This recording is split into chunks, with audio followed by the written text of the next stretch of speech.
Un ammasso di lamiere tra cui si fa strada un escavatore cingolato che porta all'esterno i cumuli di rifiuti che vengono spenti e verificati dai vigili del fuoco. È un'altra giornata di lavoro, la terza per i pompieri impegnati nel rogo dell'acceccato recycling in zona industriale a Castelfranco. Una volta terminata la fase d'emergenza, toccherà alla polizia giudiziaria procedere con gli accertamenti e le verifiche su cosa abbia causato le fiamme.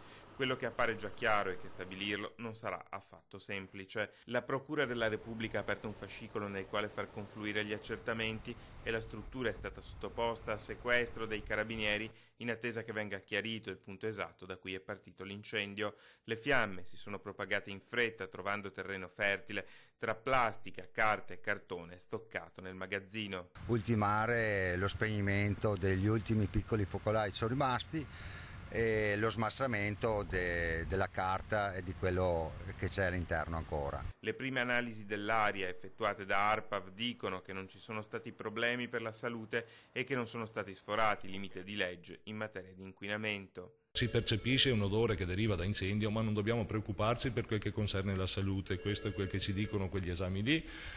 Ho portato mio bimbo a scuola questa mattina e si sentiva un po' di puzza, è innegabile, però insomma, è una cosa che non crea danni alla salute. In queste ore a preoccupare anche la tenuta occupazionale. L'azienda impiega una quarantina di lavoratori che in pochi minuti sabato hanno visto il loro posto di lavoro andare in fiamme. Augurare una pronta ripresa, auguro di non scoraggiarsi, sono tegole grandi, mazzate grandi, ma ci si rialza.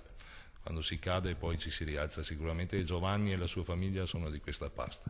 Nel frattempo il lavoro dei vigili del fuoco ha anche permesso di mettere al sicuro la linea elettrica e quella ferroviaria. È stato fatto un briefing da parte del comando con le autorità e con responsabili della Terna e anche delle ferrovie e in questo momento hanno ripristinato il tutto.